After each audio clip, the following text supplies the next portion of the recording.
दोस्तों, ईरान के हमलों से अमेरिका और इजराइल दोनों ही पस्त पड़ चुके हैं। ये तस्वीर देखिए, अमेरिका के F-15 फाइटर जेट को ईरान ने मार गिराया है। कुवैत से ये तस्वीर सामने आ रही है, जहां पर F-15 फाइटर जेट किसी कटी पतंग की तरह गिरते हुए दिखाई दे रहा है। ये अमेरिका का सबसे ज्यादा शक्तिशाली फाइटर जेट माना जाता है, सबसे ज्यादा एडवांस फाइटर जेट माना जाता है, लेकिन इसे ईरान ने मार गिराया है। देखिए कैसे गिरते हुए ये दिखाई दे रहा है। F-15 फाइटर जेट है और तुरंत जो इसमें पायलट बैठे होते हैं वो अपनी जान बचाते हैं, इजेक्ट करते हैं और वो भी गिरते हैं। उनकी भी तस्वीर सामने आई है, जिन्हें लोगों ने वहां के बचाया है और F-15 फाइटर जेट को ईरान ने यहां पर मार गिराया है। एक और तस्वीर सामने आई है, जिसमें इजराइल का जो हर्मीज ड्रोन है, उस ड्रोन को भी गिराया है ईरान ने, और ये सारे क्लेम ईरान की तरफ से किए जाते हैं। ईरान की जो न्यूज एजेंसी है IRNA इसको लेकर वीडियो पोस्ट किया और साथ में लिखा, US F-15 fighter jet downed in Kuwait according to local sources. A US F-15 fighter jet was shot down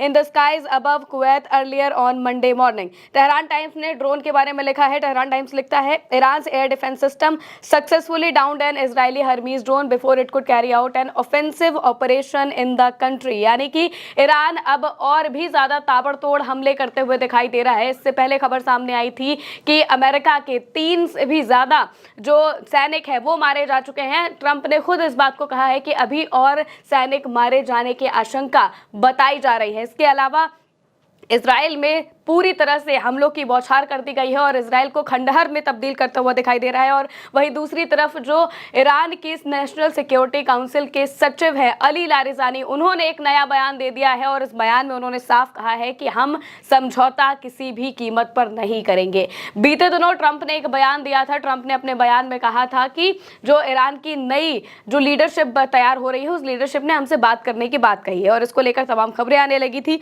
खबरें भी वो देखिए, ये खबर जैसे ही एक्स पर वायरल होती है, अल जजीरा की तरफ से खबर लिखी जाती है कि वॉल स्ट्रीट जर्नल के ऑफिशियल्स ने कहा है कि Larijani's initiative to resume talks with Washington submitted through intermediaries from the sultanate of Oman. यानी कि ओमान के जरिए जो मध्यस्थता की जा रही है, उस मध्यस्थता के जरिए अली लारिजानी ने कहा है अमेरिका से बात करने के लिए। ये खबर जैसे ही सामने आती है तो इसी पर रिप्लाई करते हुए अली लारिजानी ने साफ तौर से लिख दिया है कि we will not negotiate with the United State. यानी कि हम यूनाइटेड स्टेट से किसी भी तरीके का समझौता नहीं करेंगे। और इसके तुरंत बाद ये खबर सामने आती है कि कुवैत में एक F-15 फाइटर जेट को गिरा दिया गया है। दोस्तों, ये कोई आम फाइटर जेट नहीं है।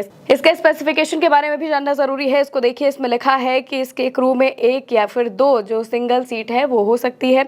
इंजन सबसे ज्यादा भयानक तरीके का जो इंजन है 2x Pratt and Whitney F100 turbofan engine इसमें लगा हुआ है। टॉप स्पीड इसकी 3017 किलोमीटर की है। रेंज 4500 से भी ज्यादा की किलोमीटर की है और साथ ही साथ सर्विस सीलिंग 65,000 फीट की है। यानी कि 65,000 की ऊंचाई पर ये उड़ सकता है और मैक्स टेक ऑफ 30,845 केजी का है। 30,845 केजी का गोला बारूद या मिसाइल ये ले जा सकता है, लेकिन इसे ईरान ने मार गिराया है। कुवैत के आसमान पर ईरान ने इसे मार गिराया है। जहां जहां पर भी अमेरिका के मिलिट्री बेसेस हैं, जहां से अमेरिका अटैक कर सकता है, हर उस जगह को ईरान ने निशाना बना दिया है। कुवैत, बहरीन, सऊदी अरब, जहां पर भी ये फाइटर जेट उड़ रहे हैं या फिर जहां से भी अमेरिका हमला कर सकता है, हर उस जगह को पूरी तरह से ईरान ने ध्वस्त कर दिया है। और इसके साथ साथ में जो बातें कही जा रही हैं, अभी तक कहां पर कितने हमले हुए हैं, इसके बारे में क्या आंकड़ा आया है वो भी हम आपको बता देते हैं। अभी तक UAE में यानी कि संयुक्त अरब अमीरात में 165 बैलिस्टिक मिसाइलें दागी गई हैं, 2 क्रूज मिसाइलें दागी गई हैं। यानी कि कुल 167 मिसाइलें जो है वो अब तक दागी जा चुकी है। साथ ही साथ 541 ड्रोन ईरान की तरफ से दागे गए हैं।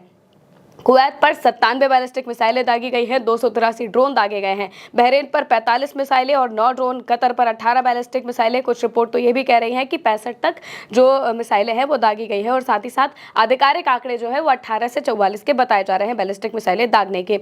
इसराइल पर 170 से भी ज्यादा मिसाइलें दागी गई हैं और इसराइल को भयंकर नुकसान भी हुआ है। एक नहीं बल्कि कई जगहों पर लगातार मिसाइलें जो हैं वो दागी जा रही है। इसके अलावा जॉर्डन, सऊदी अरब, इराक, ओमान, इन सब जगहों पर ईरान अपनी तरफ से लगातार मिसाइलें दाग रहा है। और साथ ही साथ जो अली लारिजानी हैं, उन्होंने इसको लेकर एक बयान भी दिया है। उन्होंने एक्स पर पोस्ट करते हुए लिखा है कि जितने भी इलाके के लोग हैं, अपने इलाकों को, उस इलाके के लोगों को उन्होंने संदेश दिया है। मिडिल ईस्ट में जो देश हैं जहां पर हमले हो रहे हैं, उनको संदेश देते हुए उन्होंने लिखा है कि हम आप पर हमला नहीं करना चाहते, लेकिन जब आपके देश में मौजूद बेस हमारे खिलाफ इस्तेमाल किए जाएंगे और जब यूनाइटेड स्टेट्स इन ताकतों के भरोसे इस इलाके में ऑपरेशन करेगा तो हम उन बेस को टारगेट करेंगे, क्योंकि ये बेस उन देशों की जमीन का हिस्सा नहीं है बल्कि ये अमेरिकी जमीन है। क्योंकि ये अमेरिका का यूएस बेस है तो जाहिर सी बात है कि उन्होंने इसे अमेरिकी जमीन करार दिया है और साफ कहा है कि क्योंकि ये बेस हमारे खिलाफ इस्तेमाल होते हैं, इस वजह से हम इन्हें ध्वस्त करते जाएंगे। अली लारिजानी ने बाकायदा इसको लेकर जो बयान है वो दिया है। साथ ही साथ ट्रंप को भी उन्होंने चेतावनी दी है।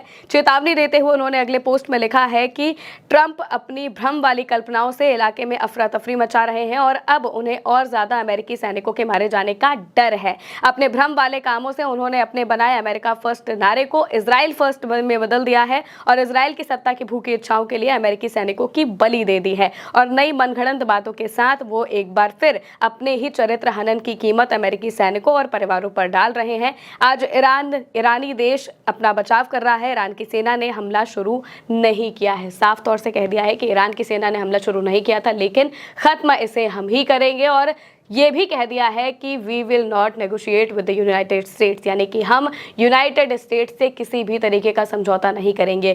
क्योंकि जब ये हमला हुआ उस वक्त बातचीत चल रही थी, शांतिपूर्ण बातचीत चल रही थी, लेकिन अमेरिका नहीं मानता है।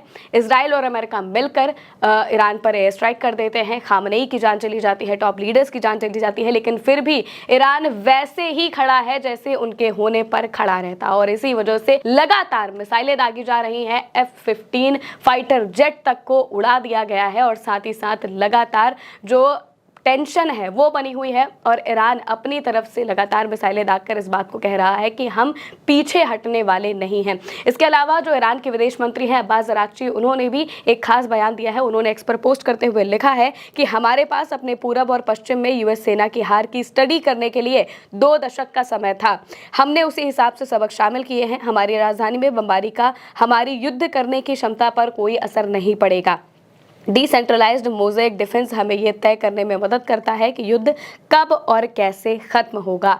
यानी कि अब्बास अरागची ने साफ तौर से कह दिया है कि आप हम पर चाहे जितने हमले कर लो, आप तेहरान पर हमले कर रहे हो कर लो, लेकिन इनका असर कहीं से भी युद्ध पर नहीं पड़ेगा। आप हम पर हमले करोगे इसका मतलब ये नहीं है कि हम हमले करना रोक देंगे, हम उसी स्पीड से हमले करते रहेंगे, क्योंकि हमारे पास डिसेंट्रलाइज्ड मोज़ेक डिफेंस सिस्टम है। यानी कि एक ही जगह पर उनकी चीज़ें नहीं हैं बल्कि अलग अलग जगह पर बिखेरी हुई हैं, ताकि हर उस जगह को जो निशाना है वो इजराइल ना बना पाए। और इसी वजह से इजराइल इस वक्त काफ़ी ज़्यादा मुश्किलों में पड़ गया है। नेतन्याहू खुद ईरान के लोगों से गिड़गिड़ा रहे हैं, कह रहे हैं कि तुम उठो और तुम आकर जो देश की सत्ता है उसे बदलो, लेकिन ईरान के लोग खुद ईरान की सत्ता के साथ में है, क्योंकि जिस तरीके से ईरान के झंडे लेकर वो सड़कों पर उतरे हैं, ये दिखा रहा है कि किस तरह से ईरान की जनता भी पूरी तरह से खामनेई की जान लेने का बदला लेना चाहती है। फिलहाल के लिए मेरे साथ इस खबर में इतना ही। आप देखते रहिए उल्टा चश्मा यूसी।